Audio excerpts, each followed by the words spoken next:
Plus होते. तर आम्हाला अपडाऊन करावं लागत आमच्या गावात शाळेनंतर जेव्हा आम्ही मुक्त्यानगर जायचो खूप स्ट्रगल केलं.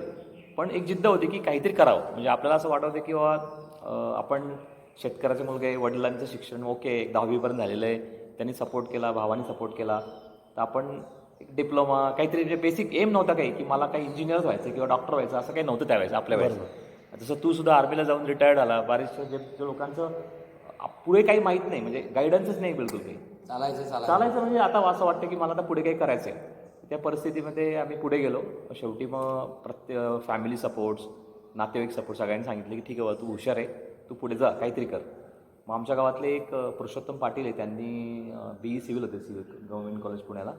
त्यांनी सांगितलं की तू एक काम कर, तू तुझं 90+ तुझे स्कोअर ठेव, PCM फिजिक्स केमिस्ट्री मॅथमॅटिक्स, सायन्सला ॲडमिशन घे आणि तुला त्यावेळेस आपण अंजारी NT नव्हतो आपण, म्हणजे माझ्यानंतर आपण NT OBCमध्ये ॲडमिशन 90 बरोबर. आय थिंक 94ला मुंडे साहेबांच्या याच्यामुळे आपल्याला NT मिळालं. तर माझं 93ला मी ॲडमिशन घेतली होती. तर त्यावेळेस स्कोअर तुम्हाला पाहिजे जवळपास 94% जर ॲडमिशन पाहिजे असली. इंजिनिअरिंग कॉलेज फार कमी, कुठलाही सोर्सेस नाही, प्रायव्हेट कॉलेजला पैसा घरून नाही, प्रायव्हेट कॉलेजसुद्धा खूप कमी होते. मिळाले तर 94, नाहीतर मग तुम्ही दुसरे काहीतरी जे मार्ग असं ते करा. मग अशा परिस्थितीमध्ये मला खूप मेहनत केली, चिकाटी ठेवली, जिद्द ठेवली की काहीतरी करायचं आहे.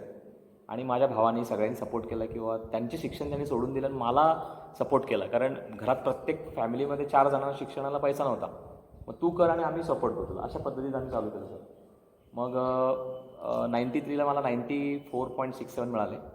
मग पुण्यामध्ये ॲडमिशन कशी घ्यायची माहीत नाही, कोण नातेवाईक नाही, कुठेच काहीच माहीत नव्हतं ना. मोठ्या भावाने घेऊन गेला. ST तेव्हा कुठे सुविधा नव्हत्या, ट्रॅव्हल्स नव्हत्या. आम्ही बसनी साध्या बसनी तिथे गेलो पुण्यात, ॲडमिशन घेतली. कुठलं कोर्सेस घ्यावं ते सुद्धा माहीत नव्हतं. म्हणजे मेकॅनिकल, इलेक्ट्रॉनिक्स, इलेक्ट्रिकल कोणी गायडन्स करायला तयार नव्हतं ना. मग असं वाटलं की मेकॅनिकल इंजिनिअरिंग चांगलं फील्ड आहे, पुढे काहीतरी आपण त्यात करू शकतो. अशा पद्धतीने मग ॲडमिशन तिथे घेतली.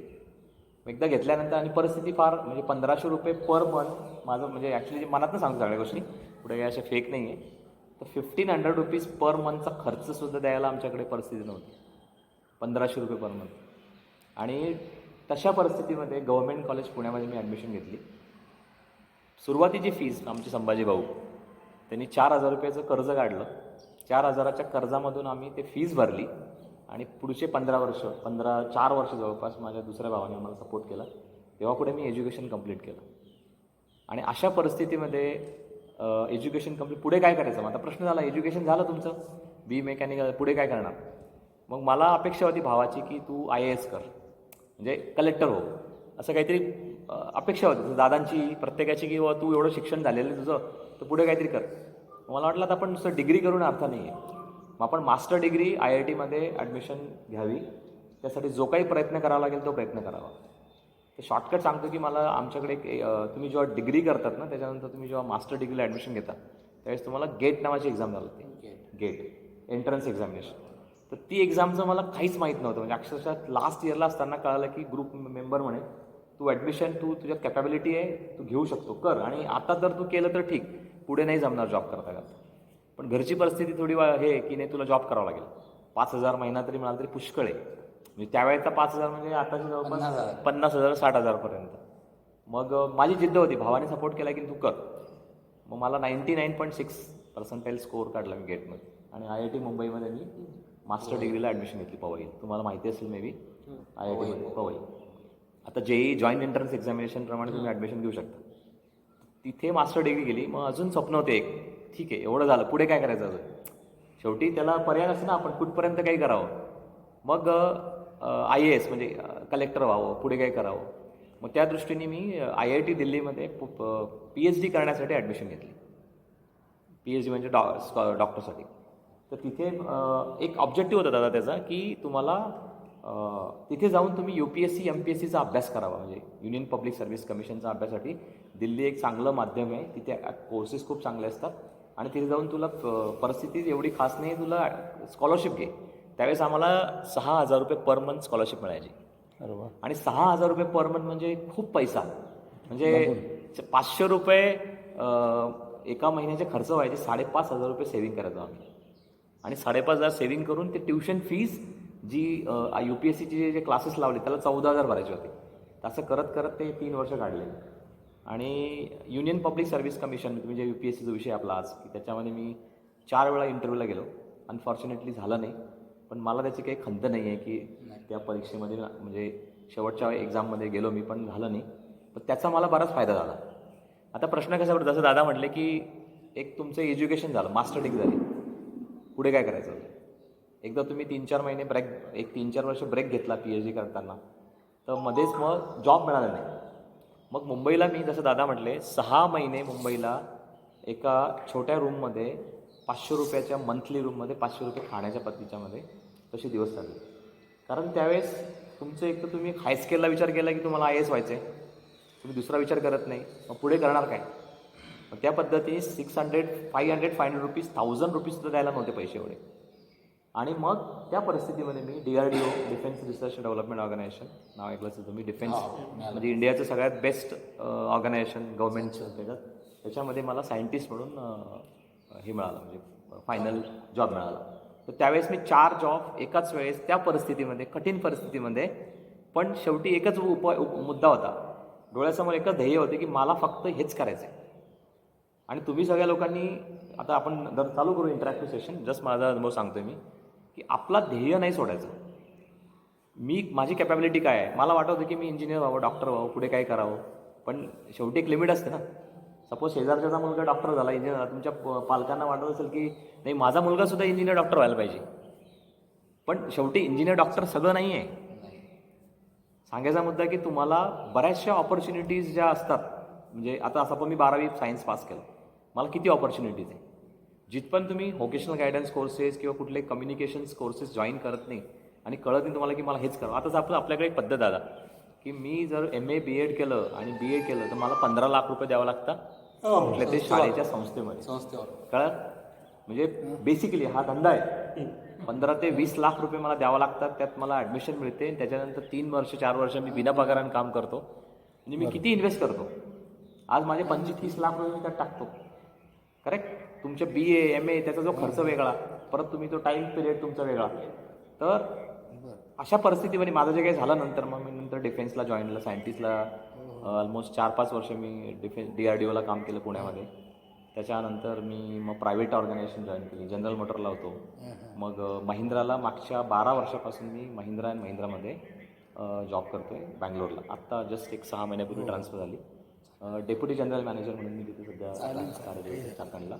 आणि माझ्या जेवढ्या कालावधी मला चान्स मिळाला, अराउंड 20-25 ITR कॅन्डिडेटला मी ऑपॉर्च्युनिटी दिली. म्हणजे मी स्वतः दिली नाही काही, त्यांना फक्त गायडन्स केलं की तुम्हाला ही अशी ऑपॉर्च्युनिटी आहे, तुम्ही जा तिथे झारखंडला, तुम्ही तिथे इंटरव्ह्यू द्या, तुमचं क्वालिफिकेशन तुमचं मिनिमम ITR पाहिजे.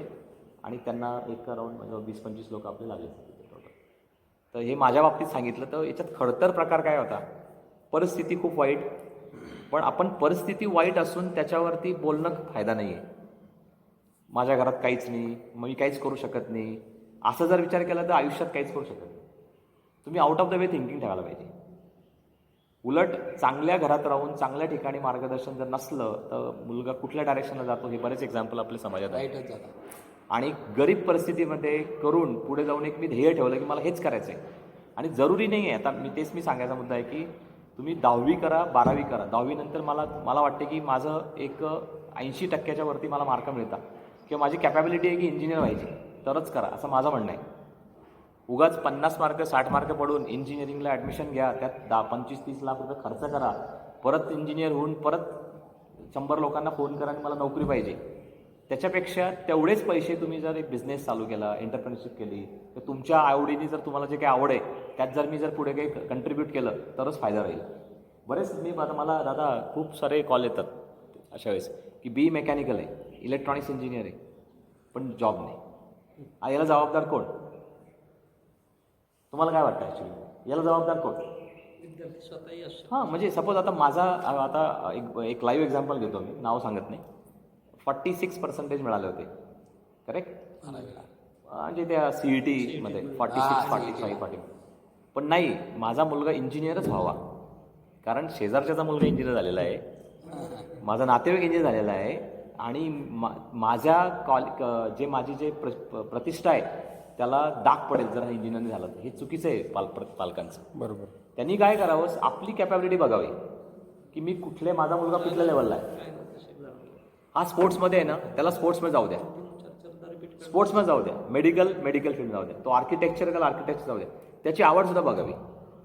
आता प्रत्येक माणूस बॉर्न काय टॅलेंट घेऊन येत नाही आणि प्रत्येकाकडे आपले जे ब्रेन आहे, आज तुम्ही जर विचार केला की 12% ब्रेन सुद्धा वापरत नाही आपण, म्हणजे 88% तुमचा ब्रेन अनयूज आहे. आणि तुम्ही तो दादांचं एक्झाम्पल सांगतो स्पष्ट लाईव्ह तुमच्या ह्याच्यामध्ये, तुम्ही आर्मी रिटायर्ड, इच्छाशक्ती होती की दुधाचं हे चालू करावं. बऱ्याच लोकांनी विरोध केला ना, म्हणजे विरोध करणं 100% लोक विरोध करतात. आज मला काही उद्योग करायचा आहे, 3 प्रकारचे लोक असतात माझ्या आयुष्यात बघितले, स्वतः बघितले. पहिली गोष्ट आहे की तुमचा कॉन्फिडन्स जो आहे की मला कॉन्फिडन्स नाही आहे, मी करू शकत नाही, हे 70% लोक असतात. दुसरे कॅटेगरीचे असतात की मी त्या फील्डमध्ये आहे पण मी जेमतेम काम करेल, मी ट्राय करेल, मी प्रयत्न करेल, हे 15% लोक झाले. आणि 5% लोक जे असतात ते म्हणतात की मला प्रयत्न करायची इच्छा नाही, मला प्रयत्न करावाच लागेल कारण माझ्याकडे ऑप्शन दुसरं नाही आहे आणि मला या प्रयत्नामधून मला फक्त एकच ध्येय की मला ह्या गोष्टीत मला जायचं आहे पुढे. आणि 100% एफर्ट येतात. तुम्ही जेव्हा तुमचे बेस्ट एफर्ट देतात ना, तेव्हा तुमचं आउटकम चांगलं होते. आता स्पर्धा परीक्षा, आपण जेव्हा विचार करतो स्पर्धा परीक्षा, 10 लाख स्पर्धा परीक्षेला बसतात. तुम्हाला अनुभव असेल. UPSCला, युनियन पब्लिक सर्व्हिस कमिशनला 10 लाख कॅन्डिडेट होते आमच्या वेळेस. आम्ही विचार नाही केला की 10 लाखमधून मी येऊ शकतो का. मी विचार केला की ती जागा माझी आहे आणि मला ती जागा मिळायलाच पाहिजे. मग ती जागा मिळण्यासाठी मला काय करावं लागेल. असं नाही नुसतं बोलून चालणार नाही, तुम्हाला एफर्ट द्यावा लागेल. मग त्यासाठी स्पर्धा परीक्षा आहे, त्याचे क्लासेस आहे, गायडन्स आहे, कुठला विषय घ्यावा. सपोज मी आता एक एक्झाम्पल देतो MPSCचं किंवा UPSCचं लाईव्ह एक्झाम्पल. आमच्या वेळेस प्रिलिमिनरी एक्झाम राहायची, मेन्स आणि फायनल इंटरव्ह्यू. तर प्रिलिमिनरी एक्झामसाठी 2 सब्जेक्ट घ्यावं लागतं. आता सपोज तुमचं BA, कोणाचं BA आहे किंवा BCom आहे, अलग अलग ग्रॅज्युएशन्स आहे, तर त्यांनी त्याच्याप्रमाणे तो विषय सब्जेक्ट केला. सायकोलॉजी आहे, नंतर तुमचं पब्लिक ॲडमिनिस्ट्रेशन आहे, जिओग्राफी आहे, इकॉनॉमिक्स आहे, डिफरंट सब्जेक्ट्स आहे. आता मला वाटलं की मी इंजिनियर आहे, मी त्याचा ॲडव्हान्टेज का नाही घ्यावा. मग आम्ही फिजिक्स आणि मॅथमॅटिक्स घेतलं, टफेस्ट सब्जेक्ट. चुकी झाली. म्हणजे बघा, म्हणजे कुठेही चुकी होऊ शकते. तुम्ही विचार करा की मी सिलेक्शन काय केलेलं आहे. मी जर का पब्लिक ॲडमिनिस्ट्रेशन घेतलं असतं, मला सोपा पेपर गेला असतं किंवा मी इकॉनॉमिक्स घेतला असतं आणि एक विषय इंजिनिअरिंग ठेवला असतं. तर आपण कुठला सब्जेक्ट निवडावा त्या बाबतीमध्ये आपण त्यात किती माझा खगोल अभ्यास आहे आणि मला त्याच्या ज्या योजना आहे, म्हणजे मी विचार करतो की मला MPSC द्यायची, UPSC द्यायची, पण एक लक्षात ठेवावं, असा विचार करू नये की MPSC UPSC सगळं फक्त आहे. जर UPSC जर तुम्हाला द्यायला गेलं, फेल्युअर आलं ॲक्सेप्ट करावं. आपल्यात चुका बघाव्या की मी चुका पुढे केलेल्या आहे.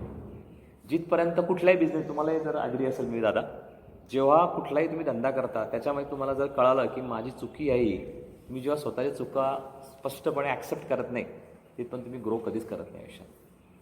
मी बरेच एक्झाम्पल बघितले, हाई कॉन्फिडन्सने जातात, मीच खूप सगळं आहे, मीच काम करेल, होत नाही. माझ्या MPSC UPसाठी मला किती अभ्यास करावा लागेल. मला 8 तास दररोज मिनिमम अभ्यास करावा लागेल. सब्जेक्ट चॉईस करताना मी कुठल्या सब्जेक्टमध्ये माझं प्रावीण्य आहे, मला जॉग्राफी चांगलं आहे, इकॉनॉमिक्स चांगलं आहे का, बायोलॉजी आहे का, फिजिक्स आहे का, मॅथमॅटिक्स आहे, केमिस्ट्री आहे, भरपूर सब्जेक्ट्स आहे. तर आपण आपले सब्जेक्ट्स निवडावे की जे मला आवडतात, करेक्ट, आणि त्याचा खगोल अभ्यास पाहिजे. प्रोसिजर काय आहे, बऱ्याच पालकांना माहीत नसते की फॉर्म भरण्यापासून तर त्या एक्झाम एंडपर्यंत काय काय तयारी करावं लागते. सपोज आता एक्झाम्पल सांगतो तुला मी, एवढं बाजार झालेलं आहे या UPSC MPSCचे, एवढे क्लासेस झालेले आहे आणि पैसा तुफान 1 लाख 2 लाख 3 लाख 4 लाख भरा निघा. आणि बरेचसे माझ्या अनुभवाप्रमाणे 95% मुलं MPSCला फक्त टाईमपास म्हणून जातात. पालकांनी सांगितलं आहे मला करायचं आहे, प्रतिष्ठा आहे, पैसा खर्च करता, प्रयत्न काहीही करत नाही. 5% जे प्रयत्न करणारे लोक आहे, म्हणजे मी जरा 10 लाख जर एक्झाम्पल घेतलं, 10 लाखाचे 5% किती झाले, 50,000. मग तुमची कॉम्पिटिशन कुठे झाली, 50,000. मग मी काय करणार, 9,50,000 मी बाजूला करणार, मग दिमागात ठेवणारच नाही. मग फक्त 50,000मधून त्यातनं मी कसा त्या 400मध्ये येऊ. जागा तुमच्या किती आहे, 400, करेक्ट. तर जसं तुम्ही म्हणता अर्जुनाने जसं ते डोळा त्या लेफ्ट विचार काय केला असेल त्यावेळेस की मला फक्त तेच दिसते, ध्येय माझं काय आहे, मला तेच करायचं आहे. तुकाराम मुंडे, तुम्ही जी स्टोरी ऐकली असेल त्यांची, सगळ्यांनी ऐकली असेल, सांगायची गरज नाही. त्यांची परिस्थिती काय होती, ST सेल टॅक्स, माझे 2 वर्ष ज्युनियर आमच्या वेळेस जेव्हा दिल्लं होतं त्यावेळेस, तर तुमचं ध्येय तुमचं काय आहे, तुम्हाला करायचं काय ते तुम्ही ठरवून घ्या पाहिजे. जिथपर्यंत तुम्ही ठरवत नाही तुम्हाला काय करायचं आहे, तुम्ही मग प्रत्येक ठिकाणी यांनी सांगितलं MPSC दे, त्यांनी सांगितलं तसं कर, बँकेची एक्झाम दे, POची एक्झाम दे, पण मला समजायला पाहिजे की माझं इनर कॅपॅबिलिटी काय आहे. करेक्ट. सपोज मी BA मध्ये काम केलं आहे, मला माहिती आहे की माझा इंग्लिश लिटरेचर माझं स्ट्रॉंग आहे, मग मी काय करावं, मी इंग्लिशमध्येच माझं मास्टर की करावी. एवढा पैसा लागतो 15 ते 20 लाख रुपये या शाळांमध्ये, त्याच्यापेक्षा क्लासेस चालू करावे जे आपल्या इन्कम सोर्स जनरेट करावं. कारण प्रत्येक पालकाकडे पैसा नसतो. आता आमच्या वडिलांकडे एवढे पैसे नव्हते की तू पुढे जाऊन काहीतरी कर. आम्ही स्कॉलरशिप जनरेट केली, 6,000 रुपये 2,500 रुपये आम्ही स्वतः जनरेट केली. तर आणि कुठल्याही सपोज तुम्ही आता विद्यार्थी आहे, मी अमेरिकेला आता 1 वर्ष होतो, तिथे अशी परिस्थिती आहे की जे विद्यार्थी असतात त्या गणामध्ये ते लोक स्वतः DMart, वॉलमार्ट तिथे जाऊन कामं करतात 4 तास संध्याकाळचे, बिअर बार मार्केटमध्ये ते पैसे कमवतात, त्याच्यावर एज्युकेशन करतात. ते लाज नाही बाळगत. ही सत्य परिस्थिती तिथली. ते लाज बाळगत नाही. त्यांना असं वाटतं की बाबा मी माझा पैसा जनरेट करावा, माझ्या पैशातनंच मी शिक्षण घ्यावं आणि बऱ्याचशा लोन्स फॅसिलिटी सगळ्या गोष्टी आहे. तर माझा सांगायचा उद्देश आहे की तुम्ही तुमची कॅपॅबिलिटी पहिले निवडा की मला करायचं काय पाहिजे. जिथपर्यंत तुम्ही विचार करत नाही की मला करायचं काय, माझ्याकडे कॅपॅबिलिटी काय, तुम्ही पुढे जाऊ शकत नाही. राहिला मुद्दा आता सपोज आता आपण मी MPSC चालू केलं, तर MPSC करण्यासाठी असा विचार नाही करायचा की मी 1 वर्षात पास होईल, तर तुम्ही सोडून दे. बिहार UP इथले विद्यार्थी घरातून बॅग घेता, माझे बरेच मित्र आहे, जिथपर्यंत ते काही पोझिशन घेऊन येत नाही ते घरात जात नाही. पण त्याला म्हणता चिकाटी. आपल्या महाराष्ट्रामध्ये किंवा वंजारी समाज किती चिकाटी तुम्ही मला सांगा. नाही आहे, फार कमी आहे. आता तुला सांगितलं की मला हे करायचं. सपोज तुझं नाव काय, तुला काय करायचं तुला आयुष्यात? हां नाही एक जस्ट हा विद्यार्थी विद्यार्थ्यासाठी कार्यक्रम आहे. हां ओके. मग तू काय ITI निवडलं पण तू? ओके ओके ओके ठीक आहे. आता आपण MPSCच्या बाबतीत बोलतोय म्हणून थोडंसं मी डायव्हर्ट करतो टॉपिक, परत आपण त्या टॉपिकवर येऊ. तर त्यांनी असे बरेच विद्यार्थी, असं काही नाही की ते लोकांचा पैसा खूप आहे आणि असं काही.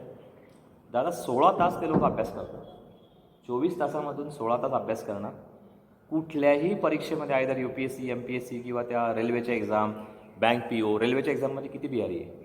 मॅक्सिमम UP बिहारी आहे. त्यांना ब्लेम नाही करायला पाहिजे कारण ते मेहनत घेतात. मेहनत आपण काय करतो पॉलिटिकल दृष्टीने की आपण मेहनत करत नाही, आपण त्या POची एक्झाम पास करत नाही, आपण त्यांच्याकडे कॉम्पिटिशनला उतरत नाही, आपण स्पर्धा परीक्षेचं नॉलेज नाही आहे, आपण जनरल करंट अफेअर वाचत नाही, TV बघत नाही, न्यूजपेपर बघत नाही. आपण काय करतो, मी फक्त एक फील्ड निवडण्याचं, तू म्हटलं ITI, मला पुढे हेच करायचं आहे. करेक्ट. तुझंही ओके योग्य, असं काही म्हणत नाही की तुझे केलेले परफेक्ट आहे. पण मला जर MPSC करायचं, मला पहिले काय करावं लागेल, मला पहिले सकाळचा पेपर वाचायचा. जागतिक आपल्या तालुक्यामध्ये, जिल्ह्यामध्ये, महाराष्ट्रामध्ये काय चालू आहे घडामोडी, पॉलिटिक्स घडामोडी, जनरल घडामोडी. त्याच्यानंतर मला माझ्या सब्जेक्टचे जे प्रावीण्य आहे, इकॉनॉमिक्स आहे, हिस्ट्री आहे, जॉग्राफी आहे, ते मी वाचणार, त्या गोष्टी करणार. क्लासेस कुठले चांगले, कुठे चांगलं गायडन्स मिळेल. आणि सगळ्यात महत्त्वाचं दादा तुम्हाला सांगतो, डायरेक्शन जर नसलं तर लाईफ पूर्ण 180 डिग्री ऑपोजिट होतं. बरेचसे एक्झाम्पल बघितले मी की त्यांना व्हायचं काही आणि झालं काही. मार्गदर्शन जर नसलं तर मार्गदर्शन मिळणं खूप महत्त्वाचं आहे. Right direction, right spot. परत एज हे इम्पॉर्टंट आहे. तुम्ही असं म्हणत नाही की मी 30 वर्षात MPSC चालू करतात, असं म्हणत नाही. तुम्हाला जर MPSC चालू करायची, तुम्ही 10वी पासून तयारी चालू करा, असं माझं स्पष्ट म्हणणं आहे. NCERTचे जे CBSEचं एक्झाम आहे, तुम्ही NCERTचे पुस्तकं वाचा, 10वी 12वी माइलस्टोन करा की मला BA झाल्यानंतर 2ऱ्या-3ऱ्या अटेम्प्टमध्ये मी मिनिमम तहसीलदार किंवा मिनिमम STI मला व्हायचं आहे. माझ्याकडे 7-8 वर्ष वेळ आहे. 8 वर्षाच्या कालावधीत तुम्ही प्री प्रिपरेशन जर स्टार्ट केलं तर 100% तुमचं कोणीच रोखू शकत नाही. पण आपला प्रॉब्लेम काय येतो, आपण तो एज्युकेशन झाल्यानंतर मी विचार करतो की मला काय करायचं, म्हणजे माझं ध्येयच नाही ना. माझं किती लोकांकडे आता आपल्या सगळे एम आहे, गोल्स, ऑब्जेक्टिव्ह जे असतात तुमचे की मला आता करायचं काय, तेच मला माहीत नाही आहे. नाही, माझा शेजारचा मुलगा झाला, मला इंजिनियर व्हायचं आहे, मग सगळे इंजिनियर आणि सगळे प्रायव्हेट कॉलेज 30%, 40%, 50%. मी असं त्यांना म्हणत नाही की रॉंग आहे, पण ते जेवढा पैसा त्या ह्याच्यात खर्च करता तोच पैसा त्यांनी जर वाटलं की मी याच्यात प्रावीण्य आहे. आता बरेचसे माझे काही ओळखीचे आहे की ते 7वी 8वी पास आहे दादा, बरोबर. पण त्यांनी तोच पैसा बिझनेसला लावला आणि त्या इंजिनियर होऊन सुद्धा त्याला जॉब भेटत नाहीये, हे त्याला जॉब देतात. अशी परिस्थिती आहे. म्हणजे मी जॉब क्रिएट करतो ना, मी कशाला जॉबच्या भीक मागू? मी का नाही जॉब क्रिएट करा? आता तू आयटी आहे, तू म्हणेल की मला कंपनीची नोकऱ्या पाहिजे. गरज काय आहे पण तुला कंपनी नोकऱ्यांची? तू स्वतःचं का नाही का चालू करू शकत? किती भांडवल लागेल तुला? अंदाज. एक सपोज मला तू डिझेल मेकॅनिक आहे, मी सर्व्हिस स्टेशन काढलं, लाज नाही बाळगायची. आपले बोदवडचे वेडू पालवे, तुमचा मुलगा राजू माझे चांगले मित्र, एकदम गरीब परिस्थिती, एकदम भोसरीच्या त्या ते गटरच्या बाजूला छोटंसं स्टॉल घेतला होता. मी तेव्हा सायंटिस्ट होतो, माझ्याकडे यायचा. आज कुठल्या लेवलला आहे? त्यांनी लाज नाही बाळगायची. कुठे म्हणजे कुठल्या लेवलवरनं पुढे जाऊ शकतो, पण याला तुम्हाला जिद्द पाहिजे. तुम्ही जर जिद्द ठेवली तर कुठल्याही गोष्टी होऊ शकतात. ते म्हणतात नथिंग इज इम्पॉसिबल, पण तुम्हाला हार्डवर्क द्यावं लागेल. There is no substitute for hard work. म्हणजे मी असं नाही की बाबा मी सगळं देव केले, सगळं केलं, घरी बसला, तुम्हाला कोणी जॉब देत नाही, कोणी देणार नाही तुम्हाला जॉब. 99% तुम्ही तुमची मेहनत करा, 1% डेफिनेटली लक असते, त्यात डाऊटफुल नाही. आणि जे तुम्हाला करायचं आयुष्यात, MPSC UPSC जे काही करायचं असलं ना, ते तुम्ही जेव्हा 10th स्टँडर्ड 12th स्टँडर्ड किंवा जेव्हा असं तुम्ही तेव्हा विचार करा आणि त्याच्याबद्दल पूर्णपर्यंत जा, 100% द्या. आणि फेल्युअरसुद्धा आलं तरी घाबरू नका. कारण आता मी स्वतःचं एक्झाम्पल सांगतो. मी 4 वेळा युनियन पब्लिक सर्व्हिस कमिशनच्या इंटरव्ह्यूला गेलेलो आहे. तुम्हाला तर माहोल अनुभव असेल तिथला. तिथे बेस्ट ऑफ द बेस्ट इंटरव्ह्यूला बसलेलं असतात. मला पहिल्या वेळेस मला घाम सुटला. हरताळ एक गाव, खेड्यातला मुलगा, मराठी शाळा, युनियन पब्लिक सर्व्हिस कमिशनच्या मेंबरसमोर, जे मोठे मोठे जे मेंबर आहे, बार्कचे chairman Arundhati Roy, big personality एकदम, एवढे फायरिंग प्रश्न विचारले. मला पहिल्या इंटरव्ह्यूला मला एवढा घाम सुटला. मी एवढा म्हणजे अँटिसिपेट नव्हतं केलं की एवढा इंटरव्ह्यू टफ असू शकतो. प्रिपरेशन रॉंग झालं. कुठे चुकलं मी? Preparation wrong. तर मला जर चुका कळाल्या, मग नेक्स्ट टाईम मी ते चुका सुधारल्या. मग आम्ही काय केलं, मी एक जे इंटरव्ह्यूचे क्लासेस जे घेतात, मॉक इंटरव्ह्यू, तिथे जॉईन केलं. त्याला 10 वेळा मॉक इंटरव्ह्यू जॉईन करून प्रॅक्टिस करून घेतली. Practice makes man perfect. Correct. तुम्ही जेव्हा प्रॅक्टिस करताना स्वतः बोलण्याची, आता बऱ्याच वेळा आपले लोक काय म्हणतात, मला डेअरिंग नाही आहे स्टेज डेअरिंग, मी पाठीमागे थांबेल, मी बॅक बेंचर आहे. करेक्ट. मला पुढे जायची हौस नाही आहे, मी प्रश्नाचं उत्तर देणार नाही. तुम्ही तुमचा इनर कॉन्फिडन्स जर बिल्डअप नाही केला ना, तुम्ही आयुष्यात काहीच करू शकत नाही. बिझनेस तर पुढची गोष्ट झाली. इनर कॉन्फिडन्स बिल्ड करा. आणि तुमचे किती तुमच्याकडे बसलेले असं ना, तुमच्या कॉन्फिडन्स तुमचा इथून पाहिजे की नाही, मला करायचंच आहे, मी त्यात माझं कॅपॅबिलिटी आहे. आता 10वीचा प्रश्न, 10वी झाले, सपोज प्रत्येकाचं स्किल वेगळं आहे. असं नाही की तुमचे पाची बोटं सेम असतात ना, हा एक वेगळा, हा वेगळा, हा वेगळा. पण जरूरत नाही की याच्याशिवाय काम नाही चालत ना. प्रत्येक क्षेत्र महत्त्वाचं आहे. प्रत्येक क्षेत्र महत्त्वाचं आहे. मी तुम्हाला सांगतो, तुमचे जे आता ह्या कोरोनाच्या पिरियडमध्ये जे साफसफाई करणारे कामगार आहे, ते इक्वली इम्पॉर्टंट आहेत. त्यांच्यामुळेच आपण वाचलो. हो. तर कुठल्याही कामाला तुम्ही जर का म्हटलं की हे काम मी करू शकत नाही, तुम्ही फेल. एक्झाम्पल सांगतो एक. मी नरिमन पॉईंटला गेलो होतो आता चायनीज एम्बसीला माझा विजासाठी. तिथे मी लाईव्ह एक्झाम्पल बघितला. म्हणजे बरेचसे लाईव्ह एक्झाम्पल बघतो आपण. एक बिहारी होते, ते त्यांचे जे काका होते ते म्हणजे, तुम्ही चहाचे एवढं कसं काय चहा तुम्ही आणता, तुमचा बिझनेस कसं काय चालतो? नाही बोले, हमारा ऐसा ही है, हम लोग टंकी लेके आते घर से चहा का.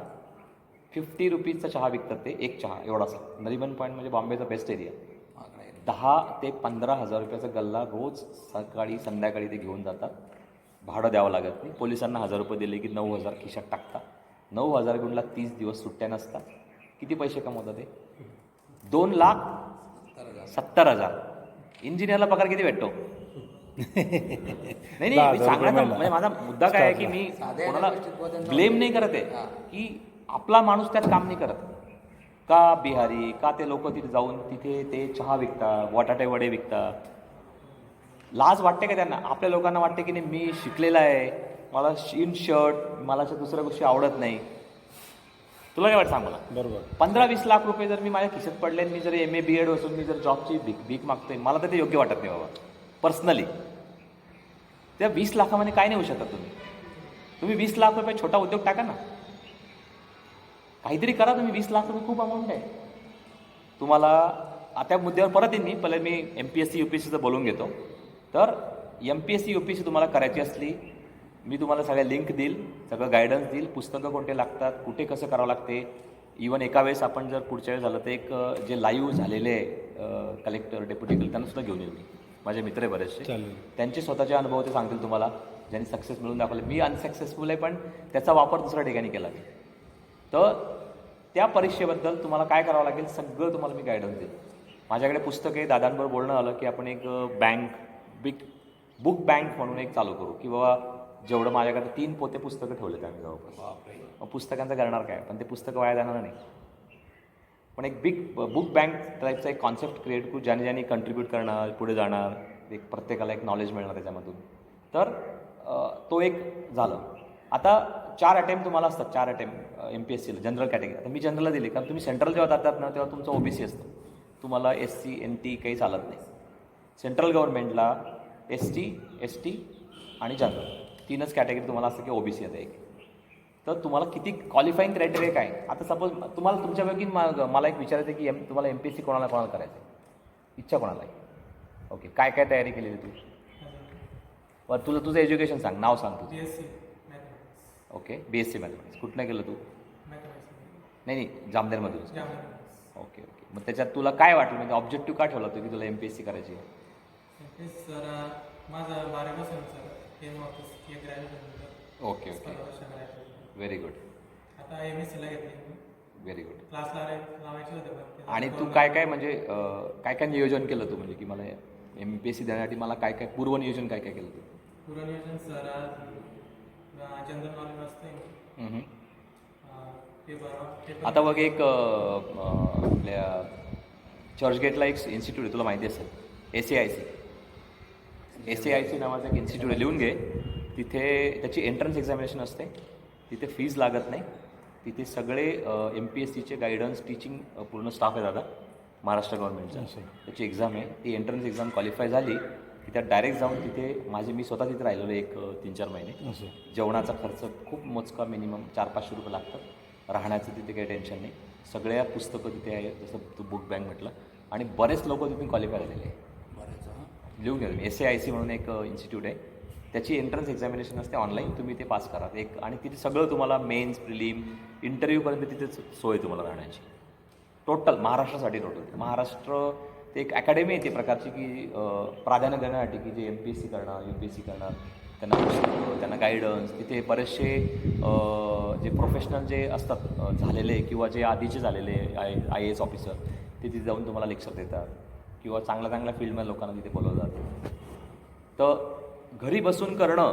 आणि एक तुला एक्झाम्पल सांगतो मी. सपोज आता 5 लाख तुझ्या महाराष्ट्रामध्ये जनरली बसतात MPSCला, करेक्ट. जागा किती तुझ्या. 400-500. सक्सेस रेट किती आहे तुझा, म्हणजे किती टक्केमधून तुला यावं लागेल. तरी मेरिट हां, म्हणजे सपोज मी आता 1% लेस दॅन 1%, करेक्ट. हो. तुझ्या मनाने तू काय विचार करशील, मला करायचं आहे की नाही करायचं आहे.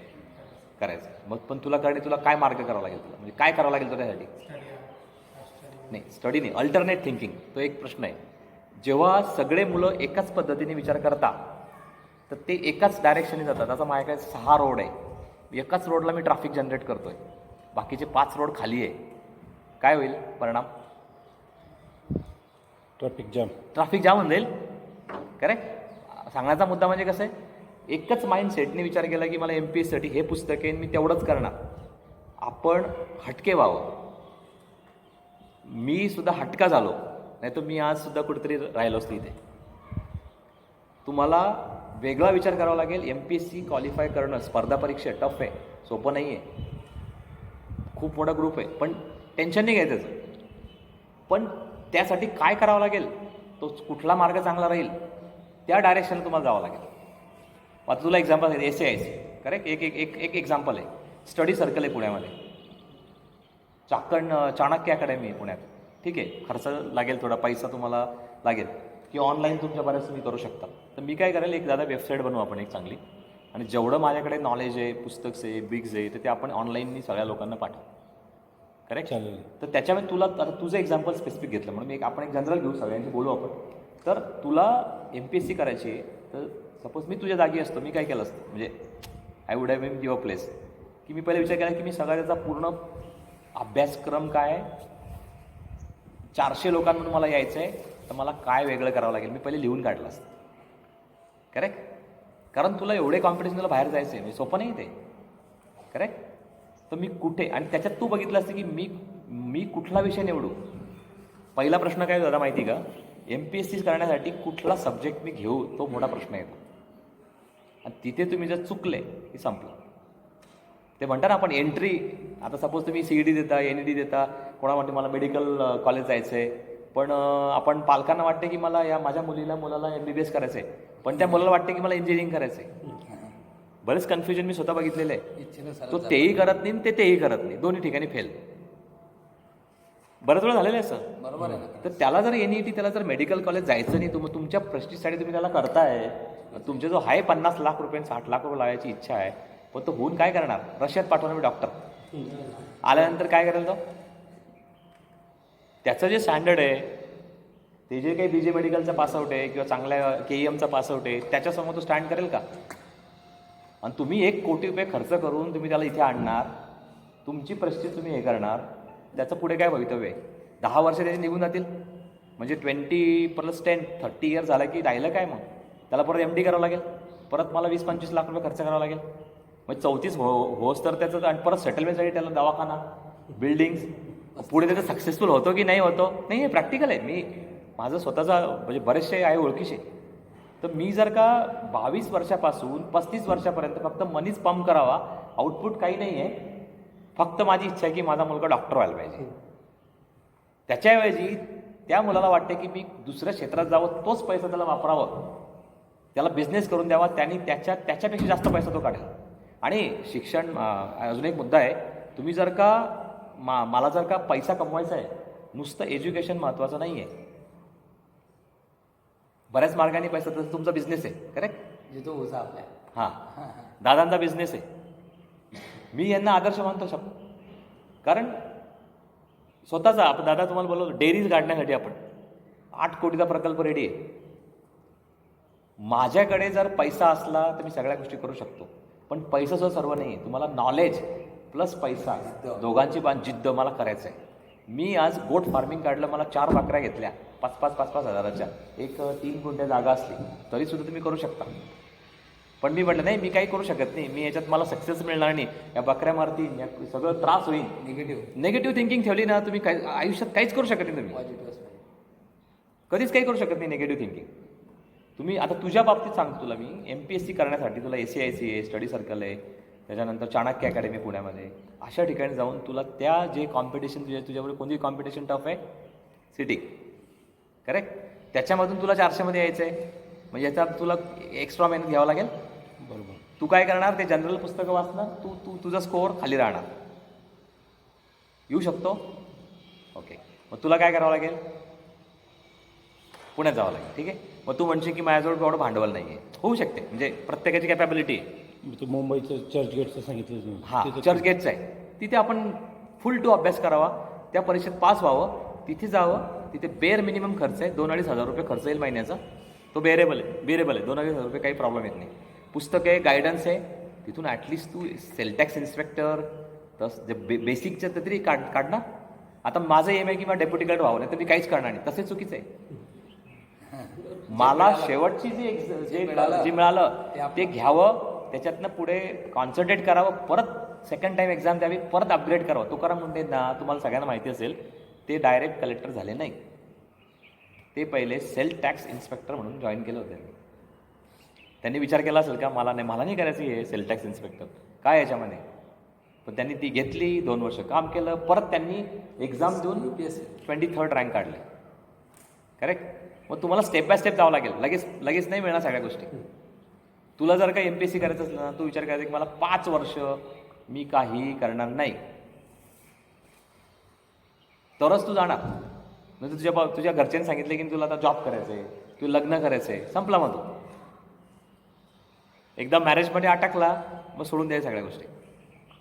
एम ठेवायचा प्रत्येकाचा, म्हणजे मी असं म्हणत नाही मला एम आहे की मला हा एम मला करायचं पूर्ण, इथे जायचं मला, त्या ठिकाणी मला काय करावं लागेल, मला कुठला अभ्यास करावा लागेल, कोणाशी मला कन्सर्न करावं लागेल, कुठल्या इन्स्टिट्यूटमध्ये ॲडमिशन घ्यावं लागेल, तिथे मी कोणाबरोबर कॉम्पिट करतो आहे. स्पर्धा परीक्षा सोप्या नाही आहे. स्पर्धा परीक्षा टफसुद्धा नाही आहे, इम्पॉसिबल नाही आहे. पण आपला माइंडसेट आहे ना, तो माइंडसेट ठेवायला पाहिजे तसं. मी लकीली फॉर्च्युनेटली मला चान्स मिळाला. 7 लाख कॅन्डिडेटमधून मी पहिल्या 800मध्ये आलो. ॲटलिस्ट मला अभिमान आहे की बाबा फर्स्ट 800मध्ये मी आलो. पण तुम्ही तुमची ती कॅपॅबिलिटी पाहिजे आणि त्याच्यावर तुम्ही एफर्ट द्यायला पाहिजे. करेक्ट. आणि गायडन्स, आता आपल्याकडे आता भरपूर गायडन्स झालेले आहे. आता काय पहिल्यासारखं राहिलं नाही की तुम्हाला वोकेशनल गायडन्स बरेच कोर्सेस आहे. आमच्या वेळेस नव्हते. आता तुम्हाला सगळ्या गोष्टी ऑनलाईन तुम्हाला मिळतात, परीक्षा मिळतात, हे मिळतात. पण आता मला सांग, 1.1% 10 मुलं असतात. विचार कर, 0.1. आणि आपण काय करतो, चलता ॲटिट्यूड असतं आपलं. चलता ॲटिट्यूड म्हणजे माहिती आहे तुला, की चालेल बाबा काही प्रॉब्लेम नाही. आपल्या पर्टिक्युलर समाजामध्ये असा एक ॲटिट्यूड आहे, चालते. डिसिप्लिन, वेळेवरती यायचं, काही फरक पडत नाही, चालतं नाही, शिस्त नाही. आणि जेव्हा तुम्ही तुमचं पर्सनल लाईफ डिसिप्लिन आणि तुम्ही जेव्हा मेंटेन ठेवतात ना, तुमचं प्रोफेशनल लाईफसुद्धा तेवढंच स्ट्रॉंग असतं. कमिटमेंट. मी आज 6 वाजे टाईम दिला, 6 वाजे तुम्ही 1000 पाहिजे. हे बेसिक ॲटिट्यूड आहे. तर ते का कामं आहे ते जेव्हा तुम्ही जेव्हा चालू करणार. आता तुला 10 तास अभ्यास करावा लागेल. करेक्ट. त्याला ऑप्शन नाही आहे की मी मग नंतर 10 प्रश्न सॉल्व्ह करेल, 5 प्रश्नाला मला काही मिळणार नाही, मग बघू नंतर, मग आपला हाय वशिला, मग तिथे हे लावू, फोन लावू. तसं काही होत नाही. वशिले दिवस संपले. करेक्ट. आता युनियन पब्लिकचं एमपीएससी पहिले. माझं असं प्रांजळ मत आहे, तुम्हाला जर UPSC करायची असली तुम्ही MPSC पहिले द्या. एक पोझिशन घ्या, कुठली असो ती, XYZ पोझिशन घ्या, त्याच्यावर परत एक्झाम द्या, परत प्रयत्न करा. जिथपर्यंत मिळत नाही तिथपर्यंत प्रयत्न करत राहावे, पण सोडायचे नाही प्रयत्न. आणि माझ्या अनुभवाप्रमाणे दादा, जेवढे मुलं जेवढे ग्राउंड लेवलपर्यंत वरती गेलेले ना, त्यांनी खूप मेहनत घेतली. आणि बेसिक तुमचं जर स्ट्रॉंग असलं ना कुठल्याही बाबतीमध्ये. आता मला सपोज मी एक्झाम्पल सांगतो तुला, मराठी शाळा आणि कॉन्व्हेंटचा आपण जर विषय काढला तर, आता आम्ही सुद्धा मराठी शाळा शिकले. मला इंग्लिशचं खूप हे होतं, म्हणजे त्रास झाला त्यावेळेस. म्हणजे जेव्हा मी मराठी शाळेतनं शिकलो, पुण्यात गेलो, ब्राह्मण कम्युनिटी मॅक्सिमम, ते सगळे हायफाय CBSE. आणि पण मी बाऊ नाही केला, मी शिकलो. मी हळूहळू प्रॅक्टिस केली, शब्द काढले, चुकले, शब्द चुकतात, पण त्याच्यावरती तुम्ही मात द्यायला पाहिजे. परिस्थितीवरती जर मात दिली ना, तर कोणीच तुम्हाला रोखू शकत नाही. मोटिवेशनल स्पीच नाही माझं काही, पण हे रिॲलिटी आहे. तुम्हाला तुमचा गोल माहीत पाहिजे, तुम्हाला काय करायचं आहे. आता अजून एक एक्झाम्पल घेऊ. तुम्ही अजून एक सांगा तुम्हाला काय करायचं तुमच्या लाईफमध्ये. कोणी सांगेल, काय प्रॉब्लेम नाही. कुठलेही असो, बिझनेस असो, काही करायचं. बोला ना, आपला घरगुती. हां, घरगुती. हे काय असं पारिवारिक आहे, काही मोठा कार्यक्रम नाही आपला. बोल ना. बोला बेटा, एक उभं राहून सांगा व्यवस्थित. हां, मला असं बनायची इच्छा आहे. काय? डिफेन्स. Very good.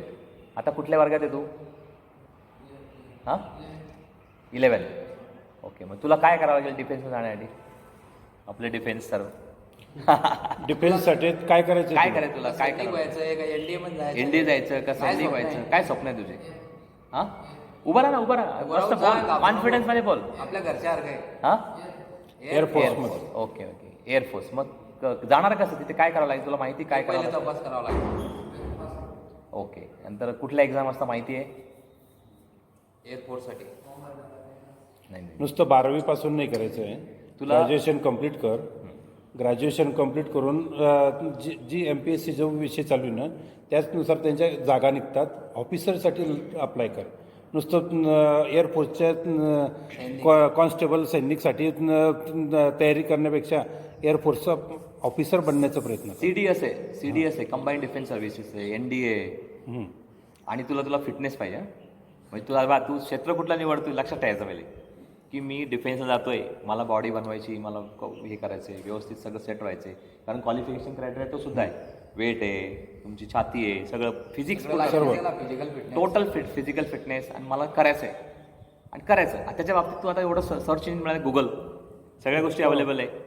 त्याच मला एअरफोर्स जाण्यासाठी मला काय करावं लागेल हा अभ्यास कर आणि मला फोन करतो तू पुढच्या आठवड्यात. करेक्ट. करायचं आहे तुला, चांगली गोष्ट आहे, एकदम बढिया आहे. काय प्रश्न आहे कोणाचे, काय प्रश्न आहे? बोला ना बेटा, एक बोला ना, काही प्रॉब्लेम नाही. आपण हे असं इंटरॅक्टिव्ह सरांना सेशन प्रश्न विचारा. पारिवारिक आहे आपला सगळं. तुमच्या शंका आता कुटुंब टाईप आहे आपलं, पारिवारिक आहे. काही असं मोठं काही आपला कार्यक्रम नाही. मला असं व्हायचं आहे सर, मी काय करू? हां, आज तुला मी सांगितलं तुला काय करायचं. तू स्पष्टपणे तू MPSCसाठी 5 वर्ष डेडिकेटेड करून टाक, घरचं सांगून टाक, मला करायचं तर मला हे करायचं म्हणजे करायचं. त्याला सबस्टिट्यूट नाही, मी दुसरं करणार नाही. आणि त्यात फोकस करायचा. 8 तास कंटिन्युअस अभ्यास करायचा. कमीत कमी सांगितलं. कमीत कमी 8 तास अभ्यास करायचा. SAIC एक्झाम पुण्यात जायचं, तिथे कंट्रीब्यूट करायचं. दुसऱ्या चांगल्या जे असतात जे त्यांचे जे, कारण त्यांना बॅकग्राऊंड असते ना, आपल्याला नसते बॅकग्राऊंड. तुला बॅकग्राऊंड नाही जमणार राहून, नाही नाही जामनेला बॅग तिथे राहून त्यांना बॅकग्राऊंड आहे. मग तू काय करणार? तू रडत थोडी राहणार ना की नाही मला ऑप्शन नाही आहे, माझ्याकडे पैसा नाही आहे. तसं नाही होत. सुरुवातीला काय सांगितलं साहेबांनी की बिहार UP मधले काय करतात, घरून बॅग- थैली बॅग बॅग धरतात. भरली डायरेक्ट ऑफिसर म्हणूनच घरी जातात. डायरेक्ट ऑफिसर म्हणून घरी येतात. त्यांची जिद्द बघ ना तू. संघर्ष हो, ते वगैरे. मग एक टाइम जेवण करतात ते पोरं. संघर्ष आपण मराठी एक टाइम जेवण करतात ते मुलं आणि ते 4-5 वर्षातनं काहीतरी होऊन जातात. नाही झाला कलेक्टर तर ऍटलीस्ट PO, बँक मॅनेजर. सगळे तेच त्यांना आहे ना. काही फरक पडत नाही त्यांना. आपल्या आपल्या हो, तेच. आपल्या महाराष्ट्रामध्ये आणि सर्व आपल्या तेच. पर्टिक्युलर समाजामध्ये हा झालाय गुण. माझा मुलगा इंजिनियर, डॉक्टर किंवा असं काहीतरी व्हावं. त्याला मी 50-60 लाख रुपये मी स्वतःचे सरकारनं खर्च नोकरी करावे. त्याने त्याचं पूर्ण आयुष्याची कमाई टाकून द्यावी. तो म्हातारा झाला मग त्याच्या हॉस्पिटलला पैसा, त्याच्या जॉबसाठी पैसा, आयुष्य संपलं. आपण हा माइंडसेट चेंज करावा किशोर भाऊ. बरोबर. खरंच चेंज करावा. हे एक राईट टाइम आलेला आहे की प्रत्येक वेळेस इंजिनियर, डॉक्टर काही सगळं नाही आहे. नाही. चार्टर्ड अकाउंटंट नाही हो. तुम्हाला बिझनेस करा, कम्युनिकेशनमध्ये जा, तुम्हाला पत्रकार व्हायचे, जर्नलिझममध्ये जा, बरेच ऑप्शन्स अवेलेबल आहे. BCom करा, अकाउंटन्सी करा, ICWA करा. करेक्ट. कुठलं फील्ड वाईट नाही आहे. आर्ट्स, कॉमर्स, सायन्स इक्वल आहे. फक्त आपण त्याला एकाला वेटेज देऊन टाकलं जास्त सायन्सला. पण एक्झाम्पल ना, टीचर तुमच्याकडे टीचर कोण कोण? तुम्ही टीचर. ओके, एक एक्झाम्पल सांग. हां ओके. आता टीचरची लाईफ आणि इंजिनियरची लाईफ आपण 1-2 मिनटं स्पेंड करू. मी तुम्हाला आयडिया येऊन जाईल. तुम्ही किती तुमचा जे जो टाईम तुम्ही स्पेंड किती करता फॅमिलीबरोबर आणि इंजिनियर किती स्पेंड करतो फॅमिलीबरोबर. तुमचं इन्कम सोर्स काय आणि त्याचं इन्कम सोर्स काय कम्पॅरेटिव्ह बघितलं नाही. लाईफ तुम्हाला टाईम किती मिळतो. वेळ किती देता परिवाराला? एक्झॅक्टली. आता मी स्वतः 12 तास ॲज अ कंपनीत वर्कर. आम्ही डेप्युटी जनरल माझे पण वर्करच आहे. शेवटी मालक कोण आहे? आनंद महिंद्रा. आनंद नाही. करेक्ट. आता बिझनेसवाल तुम्ही मालक आहे. येतो. किती वाजता दुकान बंद करायचं आणि कितीला चालू करायचं तुमच्या हातात आहे. आता मी जर 8:30ला नाही गेला, मला लगेच पंच कार्ड करून मला अर्धा पगार कटला केला जातो. शेवटी कोण आहे? आपण वर्कर आहे. आपण वर्कर नाही व्हावं. माझी हेच तळमळ आहे समाजाला. आपण नंतर एकदा पुढे हे करू की तुम्ही तुमच्या जे तुमची कॅपॅबिलिटी त्यामध्ये तुम्ही काम करा आणि पैसा तुमच्या जो असला ना दुसऱ्या कामासाठी वापरा. तुम्ही जो टाइम स्पेंड करता आणि आम्ही जो टाइम स्पेंड करतो, जमीन आसमानचा फरक आहे. आणि यातले अधिकतर मुलं असे आलेले आहेत की जे शिक्षण चालू आहे पण मग त्यांचं पाहिजे तेवढं स्कोर नाही आहे. म्हणजे त्याची बौद्धिक क्षमता तेवढी नाही आहे की जे इंजिनियर करतील. आपण एक विषय घेऊन आपण एक तास आहे आपल्याला काही प्रॉब्लेम. बरोबर. म्हणजे सर्वजण इंजिनिअरिंग जातील, MPSC UPSC करतील अशातले चालते ना. काय बरेचसे मुलं असे. एक एक्झाम्पल त्याच्यापैकी नाही, त्यापैकी मग ह्या मुलांनी काय करायचं पुढे चालू. आता सपोज एक एक्झाम्पल घेऊ आपण की जनरल तुम्ही कोणाला 7वी पास आहे, 8वी पास आहे, कोण आहे ते सांगा ना, बोला, काही प्रॉब्लेम नाही. सांग रे बेटा, तुला काय व्हायचं सांग. काय स्वप्न आहे? हा थोडा उभा राहून आणि लाऊड बोल एकदम. हा. तू काय आता काय केलंय तू? निश्चित नाही आली. हा ओके. 11वी आर्ट्स का कॉमर्स सायन्स. ओके. तुझ्या डोक्यात काही या स्वप्न काय नाही का? कल्पना की तुला? आपलं असं व्हायला पाहिजे. ओके. BSc ॲग्री स्वप्न आहे. BSc okay. ॲग्री. पहिले होतो म्हणे, आता नाहीये. हे वा आता तेच आहे. हे वा घरचं घरच्यांचं ऐकायचं नाही. जे तुला आवडतं तेच करायचं. डॉयनचं म्हणणं आहे सरांचं. तुला काय आवडते? तुझी क्षमता कशामध्ये आहे? BSc agri. ॲग्रिकल्चर. ठीक आहे. मग त्याच्यातून पुढे काय करायचं. आता बेसिक तुम्ही सांगितलं ना 10 मार्क आहे, 9 मार्क बंद करून टाक, एकाच मार्गावर फोकस कर आणि ॲग्रिकल्चर करायचं. BSc ॲग्रिकल्चरच कर. किती त्रास हो. जे तुला आवडतं तेच कर. घरच्यांना त्या पद्धतीने तू कन्व्हिन्स करून हे बघ, आपले सांगायचं. घरचे कसे असतात ना, ते वाईट नसतात. त्यांना वाटते की आपलं हा, मोठं सगळ्यांना व्हायला चांगलं व्हावं आणि प्रत्येकाला नोकरी लागावी, लग्न लागावं, सगळं जावं आणि त्याचं एक घर व्हावं, एवढी त्यांची अपेक्षा असते. तर तुला काय करायचं? तुला ॲग्रिकल्चर व्हायचं की नाही? BSc agriculture. तर BSc ॲग्रिकल्चर होण्यासाठी काय मिनिमम पात्रता असते तुला माहिती आहे का?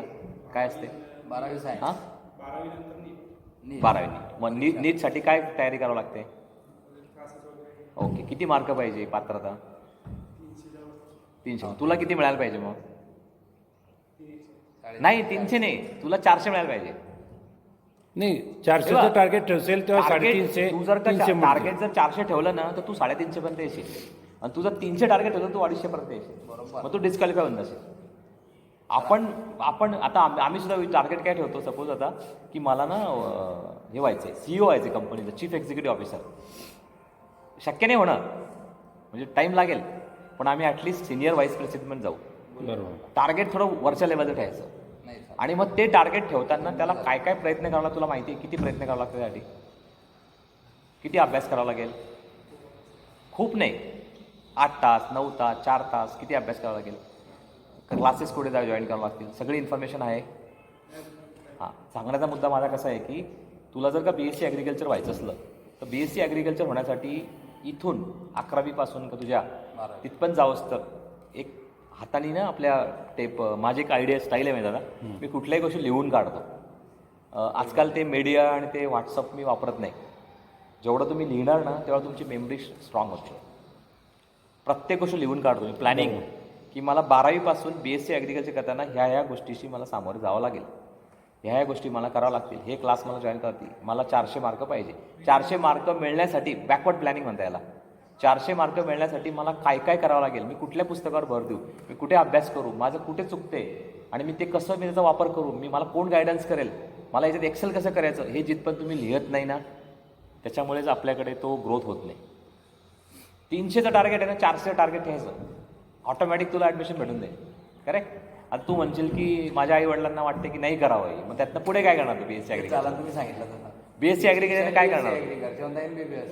हां, तिथून डिप्लोमा, सगळं चुकलं तुझं. मग तुला डायरेक्शन नाही मग क्लिअर.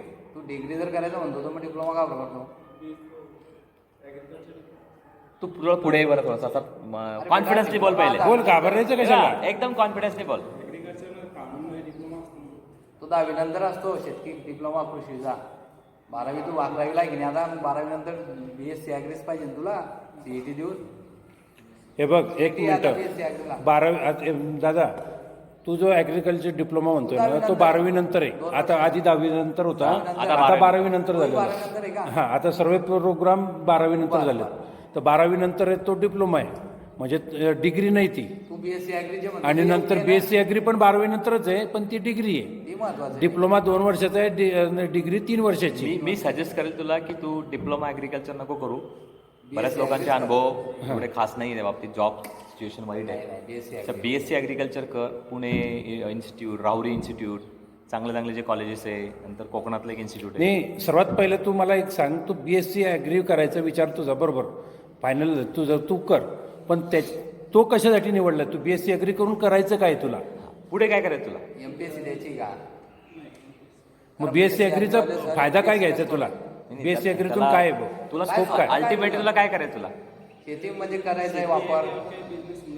ओके, मग तुला म्हणजे BSc ॲग्रिकल्चर करून ते नॉलेज घेऊन शेतीमध्ये वापरायचं आणि त्याचं डेव्हलप करायचं. Yes. ओके ओके, असं सांग ना. मग तू एंड ऑब्जेक्टिव्ह काय आहे तुझा?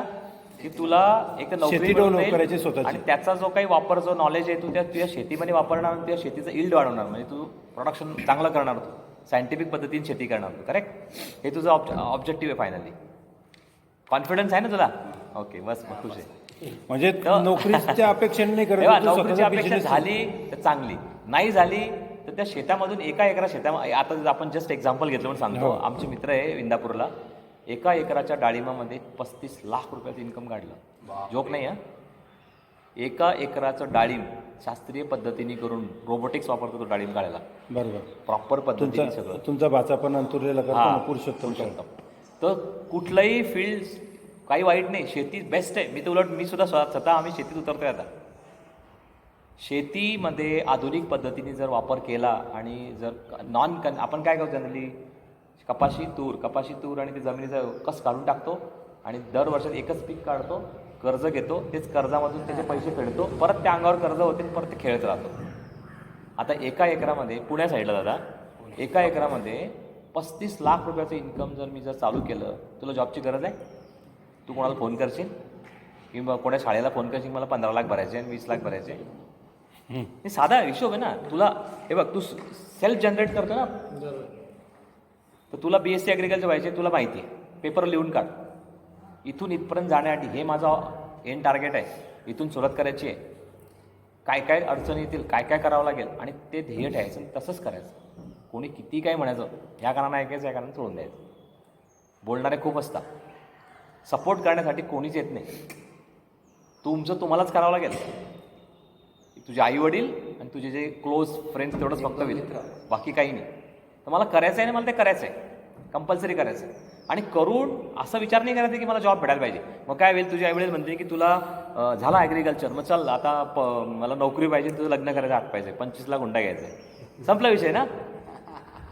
तर मला काय करायचं की ॲग्रिकल्चर करून ते नॉलेज घेऊन, तुमच्याकडे किती जमीन आहे तुझ्याकडे, परफेक्ट, बेस्ट आहे. मग त्याच्यातून 5 एकर शेती घ्यायची, त्याचं नॉलेज वापरायचं आणि वेगळ्या पद्धतीने शेती करायची आणि दाखवून द्यायचं की मी कसं करतो. BSc ॲग्री करून फार ज्ञान आहे त्याच्यात. आणि त्या हिच्यातनं करून दादा माहिती आहे का, आता जे तुम्हाला सांगितलं ना, ते जोक नाही. 7 एकर अजून एक डाळिंब लावलं एकाने, जॉन डिअरमध्ये इलेक्ट्रॉनिक्स इंजिनियर आहे, मॅनेजर लेवलला. ते जॉब करता करता 7 एकर जमीन घेतली, तिथे डाळिंब लावलं कंटिन्युअस. तुम्हाला मी घेऊन दाखवेल एकदा. तर तिथे त्या पद्धतीचं 22 ते 23 लाख रुपयाचं एका एकराचं इन्कम आहे. मग मला सांग, 22 लाख रुपये मला जर का मिळायचे असले, मला किती मेहनत करावं लागेल. तू झाला इंजिनियर, डॉक्टर झाला, 22 लाख मिळण्यासाठी किती वर्ष तुला स्पेंड करावं लागतील. आता मला 22 लाख पगार मिळण्यासाठी मला 12 वर्ष मेहनत करावं लागली. आणि मी त्याच शेतामधून मी जर चांगल्या पद्धतीने वापर केला, 22 लाख रुपये तुझे स्वतःचं घर, सकाळी निघणार, दुपारी घरी येणार, कोणाचं टेन्शन नाही, कोणाचा बॉसगिरी नाही, कोणाचं काही नाही, स्वतःचा मालक स्वतःच. झाला. आता तू डाळिंब लावणार सपोज एक्झाम्पल, किंवा कुठलंही पीक लावणार, तू काय ट्रेडरला देणार का तू? हा, नाही द्यायचं ट्रेडरला. आपण स्वतः ट्रेडिंग एजन्सी चालू करायची. तेच चुकते आपलं. हां, मग टाईम नाही, टाईम भरपूर असतो आपल्याकडे. तुम्हाला 6 तास लागतात का झोपायला? बस 18 तास तुमच्याचा वेळ असतो. आपले 18 तासामधून आपण जर 1 तास जर इफेक्टिव्ह जर विचार केला आणि चांगल्या पद्धतीने विचार केला आणि कशा पद्धतीने मी जाऊ शकतो, किंवा एकट्याने सगळ्या गोष्टी होत नाही. हे 5 हात घ्यायचे ना, 15-20 लोक जवळ, कामाला माणसं ठेवायची. कुठल्या गोष्टीमध्ये हे नाही करायचं. आमच्या गावामध्ये केळा ग्रुप पहिले काही हो, होतं मग का हरताळ्यामध्ये? आता किती पैसा काढतात ते. तर मी म्हणून आपला विषय कसा आहे की एज्युकेशन सगळं नाही आहे. एज्युकेशन पाहिजे कशा करता, कल्चर्ड फॅमिली, तुमचं ओव्हरऑल डेव्हलपमेंट होते त्याच्या बाबतीत, तुमचे मुलं शिकले जातात, परत तुमचा वापर चांगला होतो त्याचा. पण जनरली एज्युकेशन म्हणजे फक्त पैसा मिळवण्यासाठी बरेच माध्यम आहे. तर तू तुझं एंड ऑब्जेक्टिव्ह ठेव आणि आजच जाऊन घरून पाटी घे किंवा पेपर घे, तिथून लिही इथपर्यंत जाण्यासाठी मला काय काय करावं लागेल, आणि सगळ्या स्टेप लिहून काढ आणि मला नंतर फोन कर 1 वर्षानंतर की मी आता इथपर्यंत आलेलो आहे, इथून मला इथपर्यंत जायचं आहे. 3 वर्षाचं ॲग्रिकल्चर आहे, करेक्ट. माझं चालू आहे 2021, 2024 तू बाहेर येणार. त्याच्यानंतर मी 1 वर्ष काय करणार, त्याचं आउटपुट घेणार. म्हणजे 4 वर्ष घरच्यांना सांगून द्यायचं माझ्याकडनं 5 पैशाची अपेक्षा करायची नाही. 2021 पासून तर 2024 पर्यंत मी शिक्षण घेणार किंवा 25 शिक्षण घेणार. 1 वर्ष त्यात आधुनिक तंत्रज्ञानाचा वापर करणार. 1 वर्ष तुम्हाला मी करून दाखवेल. त्याच्यानंतर तुझं सेटल, पूर्ण टोटल सेटल. एकदा तू एक यंत्रणा दाखवली. चिंचोलीला आपल्या चांगदेव चिंचोलीजवळ हो, मग संत्र्याचं बिझनेस, संत्रा कोण लावते का आपल्याकडे? गुजर पाटील. बरोबर. एकच माणूस फक्त चांगदेवचा, रोहित. अजूनही तो तसंच करतो. वेगळी पद्धत. मी नाही लावत कपाशीन रेग्युलर ज्या गोष्टी त्या. चला तू झाला, अजून कोणी सांगा, काय प्रॉब्लेम नाही, सांगा रे बिंदास सांगा, काय विषय नाही. एक मनातली इच्छा आहे. तुझा विचार काय, तुला काय करायचं करावं बघ लागेल. ना, सांग. सांग ना, उभं राहा ना, काय प्रॉब्लेम नाही, उभं राहा. MPSC, मग तेच तर पाहिजे. मला असं आज कितवी मध्ये तू? मग तुला ते मार्ग सांगताय ना. हा, 10वीला आहे तू. ये पुढे असं ये, घाबरू नको. काय पुढे जायचंय तुला? MPSC करायची. तुला आता 10वी देतो आता. ग्रॅज्युएशन करावं लागेल. ओके, नाही त्याला विचारू आपण काय काय त्याला विचारावं लागेल. बरं. तू काय MPSC काय लॉंग फॉर्म MPSCचा काय आहे पहिले सांग. ओके, ठीक आहे, जाऊ दे, नंतर सांगतो. आता तुला MPSC करण्यासाठी तुला काय काय मिनिमम पात्रता लागते माहिती आहे? काय लागते? ओके, मग ग्रॅज्युएशन, कुठलं ग्रॅज्युएशन करणार? कोणत्या ह्याच्यात? सायन्स, सायन्स, कॉमर्स मधून? सायन्स. ओके, ठीक आहे. मग तू 10वी दे ना, मस्त विचार करतोय तू. 10वीला तुला भरपूर वेळ आहे, तुला 5 वर्ष वेळ यायला. 5 योग्य वर्षाचा नाही, कालावधी आतापासून योग्य, योग्य. एकदम चांगला कालावधी आहे. बेस्ट आहे. हे ऑब्जेक्टिव्हने ठेवायचं, काही प्रॉब्लेम नाही. कोणी काय म्हणजे मला प्राईम मिनिस्टर व्हायचं, काही प्रॉब्लेम नाही. मोदी प्राईम मिनिस्टर चहा विकताना होऊ शकता. मग आपण का नाही होऊ शकत? आपण का नाही होऊ शकत? नाही, आपली दादा आपली काय मग माहिती का? आपल्या स्वतःच्या हिमतीवर व्हायचं आपल्याला. संकुचित आहे. आपली विचार विचारशक्ती जी संकुचित असते. मला आपण का नाही होऊ शकत? आपण प्रयत्न करायला फक्त बस. मोठा विचार नाही करत आपण. तुला करायचं आहे ना, बस प्लॅन बनवतो स्वतःचा. आपल्यामध्ये एकच चुकी असते, आपण स्वतःचं कधीच कुठलाच माणूस प्लॅन बनवत नाही. जो प्लॅन बनवतो तो सक्सेसफुल होतो. मला प्लॅन म्हणजे मी काही पासून नाही की उद्या काय करणार, परवा काय करणार. ॲटलिस्ट मला समजायला पाहिजे की मला 5 वर्षानंतर मी कुठे राहणार. पण नुसतं बोलून फायदा नाही की मला एवढं करायचं आहे, मी काहीच करणार नाही, ऑटोमॅटिक मी वर जाणार. तसं नाही आहे. प्लॅन फॉलो करायला पाहिजे. आपले सगळ्या प्लॅन एक एक माइलस्टोन त्यात लिहायचं. मला हे करायचं आहे, 11वी 12वी BA करायचं, हे पुस्तकं वाचायचे, NCERT CBSE कोर्स. कुठल्या कोर्सला आहे तू? सेमीला आहे का? सेमीला आहे का? मराठीला आहे. सेमी. काय करायचं? NCERTचे पुस्तकं वाचणं चालू करून टाकायचे आतापासून. कुठले? NCERTचे सायन्स आहे, फिजिक्स आहे, बाकीचे पुस्तक जे जॉग्राफी आहे ते चालू करायचे. 2 वर्षामध्ये 10-12वी पण जावं असतं, तुला बेसिक नॉलेज होऊन जाईल. बरोबर, योग्य आहे तुला मार्ग. ओके. त्याच्यानंतर first year, second year, third year. आता तुला जर करायचं असलं MPSC, सायन्स घेण्यापेक्षा सोपं BA घे, माझा असा अंदाज आहे. तुला जर पुढे जर वेगळं करायचं असलं सोपं जाते. BSc करायला टफ जाते, पण तुझा मार्ग वेगळा पाहिजे. BSc करून मी काय करणार, जसं हा म्हणतो की मला ॲग्रिकल्चर करायचं, मग ते ठीक आहे. पण मी BSc करून जर MPSC करायची असली तर तो मार्ग थोडा टफ आहे. म्हणतो ना, आता सपोज मला बोदवड जायचं, मी जर इकडून ह्या मार्गाने गेलो सरळ, मी असं खातो ना असं खातो, कुठलं बेटर आहे सांग बरं मला? असं. मग हे सरळ खाण्यासाठी मला जर MPSC करायचीच आहे, मी कशाला टफ कोर्सेस घेऊ? मी बेसिक कोर्स घेतो ना. आणि psychology, geography, history, public administration courses घ्यायचे, तो सब्जेक्ट घ्यायचा, मास्टर की क्रिएट करायची पुढच्या 5 वर्षामध्ये, आणि फर्स्ट अटेम्प्टमध्ये, सेकंड अटेम्प्टमध्ये काढून टाकायचं. करशील की नाही करशील? तुझं नाव काय? हां, थोडं जोरात बोल. पूर्ण नाव सांग. ओके. करशील ना व्यवस्थित? काय वाजायचे पाहिजे. हे बघ कसं आहे, प्रत्येक कुठलाही मार्ग गेला ना, मी म्हणून म्हणतो स्वतःच एक्झाम्पल घेतलं किंवा आमचे नातेवाईक सांगतो मी, तुम्हाला जे करायचं ना स्पष्ट ठेवा आणि त्याच्याबद्दल तुम्ही तुमची जिद्द ठेवा, चिकारी ठेवा. ते डायल्यूट नको करा की नाही मग आता मी नाही करत, उद्या हे परवा ते, मग मी 12वी करणार, मग कोणी काही सांगितलं म्हणून मार्ग चेंज करायचा अशातला प्रकार नाही. तुला काय वाटतं तर त्यानुसार तू तुला करायचं. जे काही वाटतंय ना तेच करायचं फक्त. आणि ते करण्यासाठी काय काय करावं लागेल ते फक्त पालकांना सांगून द्यायचं, मला हे बस, करायचं, बस. मला सपोर्ट करा तुम्ही. मला सपोर्ट करा, तुम्हाला मी रिझल्ट देईल. पालकांना कोणताही सांगताना तुझं काय काम आहे, मला तुम्ही सपोर्ट करा, मी तुम्हाला रिझल्ट देईल. बरोबर. पालकाला जर का तुम्ही विश्वासात घेऊ शकत असाल तरच उपयोगाचं आहे ना, नाहीतर पालक तुम्हाला सपोर्ट करणार नाही ना. आणि सपोर्ट तुला असणं गरजेचं आहे पालकाचं. तुला तर मी जर सपोज इंजिनियर होऊन जर MPSC करतोय ते चुकीचं आहे. चुकीचं म्हणजे कसं आहे, मी खूप टफ मार्ग निवडतोय. पहिलेच ऑलरेडी मी त्या इंजिनिअरिंग कॉलेजला 3-3 लाख रुपये फी भरतो, 3 चौक 12, त्याची दर महिन्याचा 5,000 खर्च कर, 10 लाख रुपये खर्च कर. मग परत मी बॅक टू पॅव्हलियन येणार. म्हणजे मी जळगाव जाणार, मग मुक्त्यानगर जाणार. त्याच्या मी इकडून डायरेक्ट जाईन ना मुक्त्यानगर. करे सोपा कुठला आहे? हा सोपा आहे की नाही? मग मला करायचंच आहे MPSC. चांगलं आहे काय, त्यात वाईट आहे? बेस्ट आहे एकदम. तर लिहिशील का प्लॅन पूर्ण? म्हणजे जे सोपे विषय त्याच्यात स्कोर करू शकतो. भूगोल आहे, स्कोरचा. इतिहास आहे, घे ना, काय प्रॉब्लेम आहे? सोपे विषय आहे. मास्टर की क्रिएट कर. आणि जसं तुला सांगितलं मी तशा आता हे SCIC वगैरे याच्या परीक्षा आहे. आपण घेऊ दादा MPSC UPSC साठी ना मी एक लिंक बनवतो व्यवस्थित. आपण सगळ्यांना सर्क्युलेट करू ते लिंक. बरोबर. त्यांना ज्या काय आता 10वीला आहे, कोणी 12वीला आहे, कोणी कसं काय, कुठले पुस्तकं वापरणार, तर आता मी बऱ्याच गोष्टी ते देऊ शकत नाही, तर मी एक लिंक बनवून पाठवेल मी तुला, आणि ते फॉलो कर आणि तेवढंच काम करायचं. ओके. अजून कोणाचे? बोला पुढे. दादा तू सांग. सांगा रे बेटा, घाबरू नका रे. घाबरायचं नाही. स्वप्न असतं प्रत्येकाचे काय काहीतरी. स्वप्न आहे म्हणजे मार्गदर्शन या करते. पुढे. ये बेटा पुढे. 2 मिनिटं याचं होऊन जातो, परत विचार सांग. हां ओके, ठरवलं नाही चांगलं आहे उलट. त्याने अजून ठरवलं नाही आहे. कितवीला तू? 11वीला. कुठले सायन्स का आर्ट्स? सायन्स. Okay okay. हे सापडत नाही, नेमकं करायचं नाही, हेच असतं. ठीक आहे, नाही चालतं ना. मार्गदर्शन नाही त्याला, ठीक आहे. म्हणून त्याने आता ठरवलं. तुला सायन्स मध्ये तुझा स्कोअर कसा आहे तुझा? 10वीला किती होते? हां, अरे वा, व्हेरी गुड. चला गुड, मस्त छान मार्क आहे. भारी मार्क. Okay good. त्याची पण तुम्हाला नाही हा, असू नाही, दे. मी तुम्हाला ते सांगतो. आता 89% तुला आहे, तुला 89. परिस्थितीवर मात करू शकता. हां, आता 12वी सायन्स तुला तू होता. ह्या वर्षी किती भेटले 11वीला? आता बरं 11वीला. होईल आता 11वीला तू होता. काय करायचं की आता परिस्थिती किती असली काही प्रॉब्लेम नसतो. बसायचं नाही. 18 त्याच्यावर रडलं ना ते सोल्युशन नाही तो झालं. उपाय नाही. परिस्थिती खालच्या परिस्थितीतून वरच्या आलेले मी खूप सारे एक्झाम बघितले आणि वरच्या लेवलचे खाली कसे गेले तेही बघितले. तू काय करायचं आता, तुला 89 मिळालं ना, सगळं टोटल मी तुला गायडन्स करेन पर्सनली.